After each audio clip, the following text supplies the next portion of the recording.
এখন নেই। আসসালামু আলাইকুম, সবাইকে আমি স্বাগত জানাচ্ছি নির্জনস স্টেপস ইউটিউব চ্যানেলে। আমি এই মুহূর্তে আছি, মানে জার্নি করছি বাই ট্রেন। চমৎকার একটি ট্রেন, ঢাকা টু এটা মোহনগঞ্জ যায়, আর আমি জার্নিটি করব ঢাকা টু ময়মনসিংহ।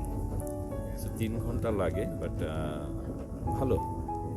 আমি আজকে একটি কেবিনে উঠেছি, যেটা আপনি যদি দিনের বেলা জার্নি করেন সেটা হয়ে যাবে কেবিন, দ্যাট মিনস 6টি সিট থাকবে।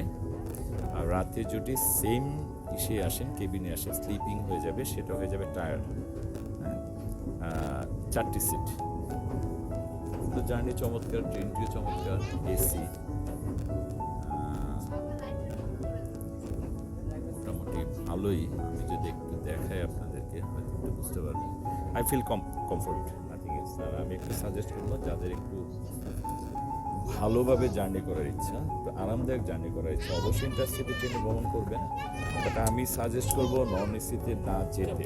আমি যেই ধরনের সিন দেখলাম, আমি তো দেখাতে পারছি না। আমি চেষ্টা করেছিলাম যে ট্রেনের এপাশ থেকে ওপাশে যাব, বাট কী যে ভয়ানক সিন দেখলাম সেটা আমরা বলতে পারবো না, কারণ ট্রেনের যে জয়নিংগুলি আছে ওখানে লোকজন বসে আছে, আর কোনোভাবে মুভ করা যায় না। আর এসি কামরাটা মোটামুটি বেটার দেন, মানে নন এসির চাইতে আমি মনে করি অনেকটাই বেটার। আর নন এসি যে চেয়ারগুলো আছে, বা যাই হোক শোভন চেয়ার, যাই হোক যেটাই বলি, মানুষের সিটের উপরে 3-4 জন লোক দাঁড়িয়ে আছে, প্রচণ্ড গরম আর ধুলা তো আছেই। সো আমি সাজেস্ট করবো যাদের একটু ক্যাপাবিলিটি আছে, যদি ট্রেনটার জার্নিটাকে এনজয় করতে চান, দেন অবশ্যই আপনারা চেষ্টা করবেন সেটা অনলাইন বুকিং দেন বা কাউন্টারে এসে টিকিট কাটেন। যেমন আমার কথা বলি, আমাদের টিকিটটা আমরা 4 দিন আগে কেটেছিলাম। এসি কেবিনে সুন্দর একটি রুম। আমি যদি দেখাইতে চাই আপনাদেরকে, একটু দেখাই, একটু দেখাই।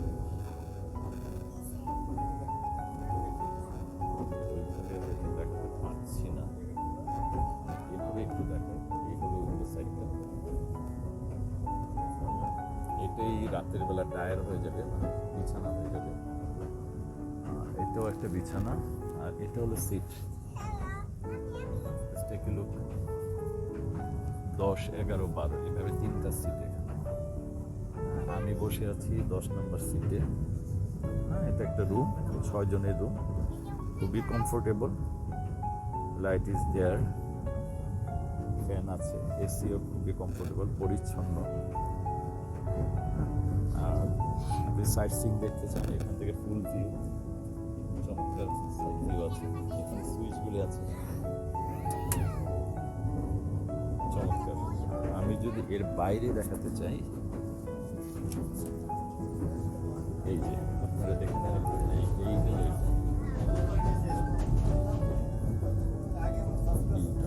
Total view.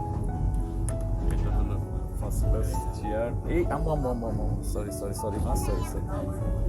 চেয়ার বলেন, এগুলি প্রত্যেকটা একটি রুম। আমি যদি ভুল না করি, রুম আছে 1, 3, 4, 5, 6টি রুম আছে। আর আমি যদি একটু সামনে দেখাতে চাই, একটু প্রত্যেকটা একটি room. Room number 2, number 1।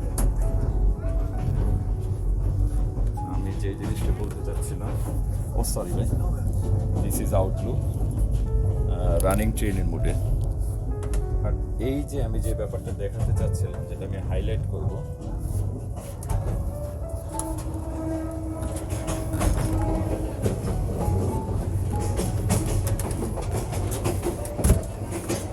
Problem is here.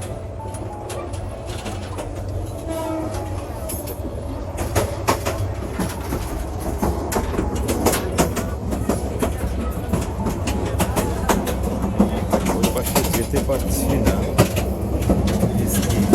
Rush.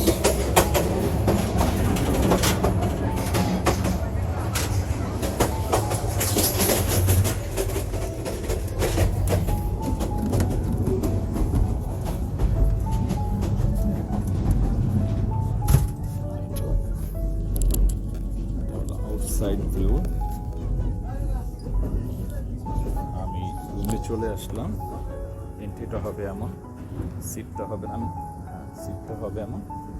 So আমি খুবই, আম্মু চলে আসে ভিতরে, খুবই শর্ট একটি ভিউ আপনাদের এই জন্য দিলাম। অনেক ব্লগ আছে, ট্রেনের অনেক ব্লগ হয়, অনেক কিছু হয়। আমার ইচ্ছা ছিল খুবই লং একটা ভিউ করার, ব্লগ দেওয়ার, বাট আমি দিতে পারছি না এই জন্য। There is huge rush. So for safety, for enjoyment the journey, for comfortable, if you have money to travel, then you have to buy must, that is AC chair or cabin or sleeper or tire, যাই বলেন না কেন, যদি আপনার capability থাকে আমি suggest করব যে কোনো ইন্টারসিটি ট্রেনেই যান, যেটাতেই যান অবশ্যই ফ্যামিলি নিয়ে গেলে অবশ্যই চেষ্টা করবেন একটা রুম বুক করার জন্য। 6টি সিট থাকবে দিনের বেলা, রাতের বেলা 4টি হয়ে যাবে।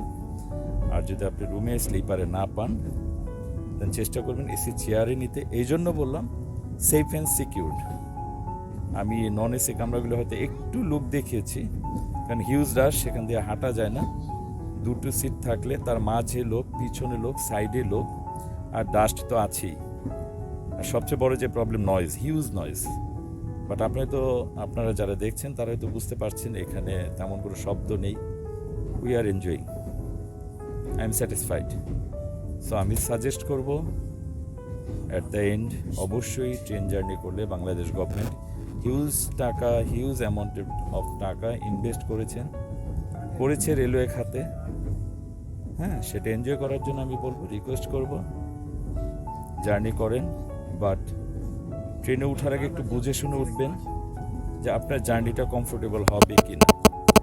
তার পাশাপাশি আমি যারা নন এসি যাবেন তাদেরকে যে নিরুৎসাহিত করছি তা না, আমি বলেছি, আমি আবারও বলি, যদি আপনার ক্যাপাবিলিটি থাকে, জার্নিটাকে ট্রুথফুল করতে চান, এনজয়েবল করতে চান, সেফলি জার্নি করতে চান, দেন অবশ্যই you have to buy AC chair or AC cabin ticket বা sleeper coach. Thank you so much এতক্ষণ সাথে থাকার জন্য। ইনশাল্লাহ দেখা হবে next blog. Thank you so much.